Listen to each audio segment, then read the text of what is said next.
真车看起来和那个图差距巨大的一个车，大家现在觉得看不惯的奇怪就是丑呗。它做了一个黑色的一个边儿，跟穿丝袜一样。我盲猜一下价格，应该一字头行吧？1字头，1万多。大家好，今天给大家来个小鹏 MONA 全球首拍。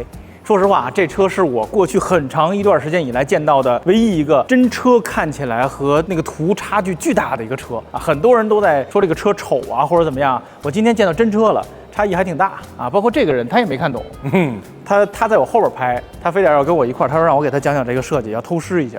我今天来学习来了，但是实话啊，看到这台车的时候，它跟那个宣传图里面完全就两台车的感觉啊。我跟你说说，我分析为什么是那样啊。首先，这辆车都是靠曲面来营造这个造型的。这车没有什么硬线条，没什么硬褶，所以你在那个图上看到就是一个厚厚的车，上面挂俩奇怪的灯。对。然后前后灯的位置跟一般车还不太一样。然后这是怎么回事呢？其实它制造了一个设计重心，人为制造了一个在这儿，就是你看那杠缝、灯、前脸，这是它的设计重心。然后一直延续到后面，车身的凸起也在这个重心上。我们在这个光线下能看到，它通过这个车身柔的这个凸起，来把它延续下来了。然后后尾灯的位置就很低，因为它跟前灯是在一个纬度上，这么一圈。整个车其实造型非常的浑圆，然后用了一些手法让它看起来更轻薄一点。大家看这车肚子，它做了一个黑色的一个边儿，然后这儿还做了一道硬痕。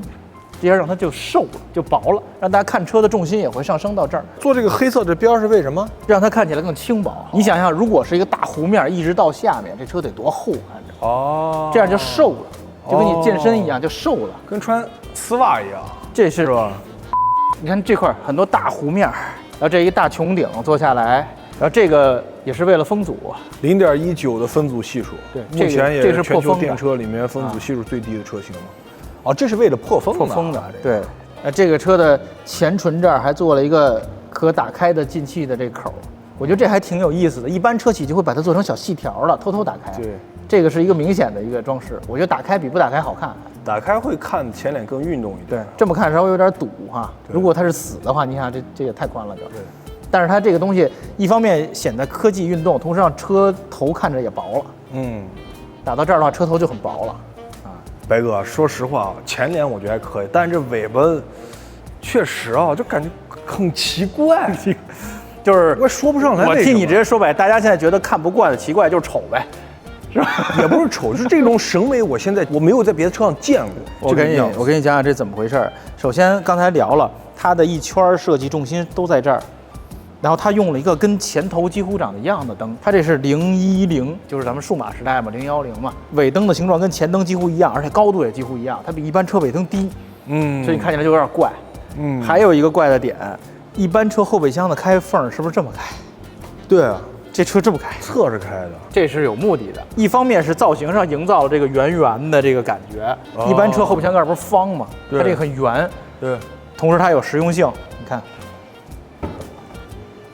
这是一大掀背车，它开在这儿的话，开口巨大。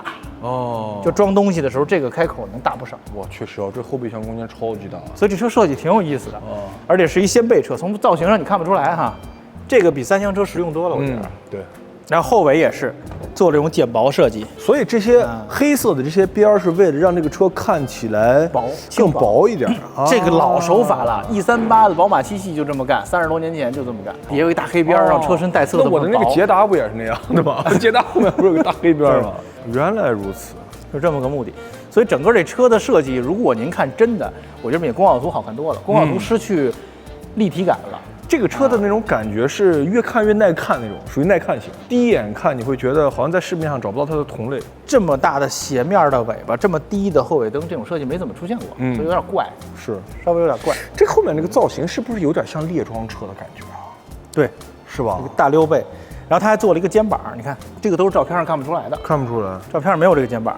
然后这车轮毂我挺喜欢的，你看这轮毂，哎，它是一个3幅轮毂，这不应该是6幅？ 3个对3个嘛，咱们一般车轮毂啊，我上大学的时候，当时学这个设计轮毂一般车的轮毂的伏数要单数奇数。当时讲究什么呢？轮毂受冲击的时候，你看这俩在一条线上，受冲击的时候力卸不掉。如果是奇数的话，它不对着，这个力可以分散到，哦，明白。这可以卸掉。直冲的轮毂其实看起来就特痛快，而且造型简洁。对，中间还做了一个这个保时捷 GT 那单锁的那种。对，这个轮毂配这米其林轮胎，我觉得让这车档次看起来提升不少。当然也有看起来档次没那么高的地方，比如这车的后视镜和它的车门窗这块，它用了比较传统的设计。现在什么很多后视镜都使用无边框的后视镜，它这是一个厚厚的边框的。这优点就是能防点水，下雨。对。然后呢，有框窗，很宽的窗框，能看到胶条。优点就是没有无框窗容易坏，但现在无框窗似乎也不容易坏。对。但是无框窗其实风噪相对来说大一点嘛，对吧？但是在我看来是成本。就是我们可以对这辆车的价格有所期待。就是它用了这些东西之后，证明这个不是一个要卖高价的车，它的成本体系应该还要走销量的，挺低的。对，大家可以期待一下啊。我盲猜一下价格，应该一字头行吧？1字头，1万多。外扩尺寸我刚才了解了一下，4.78米左右，不到4.8米。然后轴距是2.8米左右，宽度是不到1.9米，1.89。然后讲讲这个名字怎么来吧 ，Mona。首先是小鹏公司的，然后这个 Mona 呢是一个车系的名字，就跟小鹏 P 系列一样。它后面还会有几款车都叫 Mona， 这个是叫 Mona M03， 然后可能会有什么 M02、M01、M06，这咱就不知道了。它是这么个概念，所以小鹏 Mona M0级3个层级，相当于 P 级那个概念是这么来的。这就是今天带大家和他一起看的小鹏 Mona 的设计。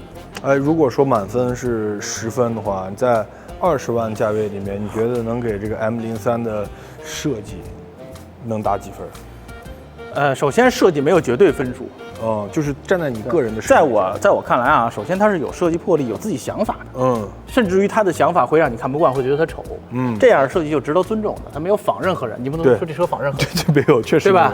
现在我见了太多的所谓大行活。就是把最俗的那些元素怼到一个车上，你就给你出来了。对啊，你像蔚来的前头，是吧？整体形态特斯拉的，那个尾是一贯穿尾灯的，对，这就很俗的。这个不是，这是有自己思考的、原创的一个车。所以在我看来，有设计魄力的原创的车，分数起码就是不低的。明白。感谢大家的收看啊！我给他学习了，和大伙儿解读了一下这图片特别丑的这辆车。大家觉得这车怎么样？说实话，真车我觉得还行。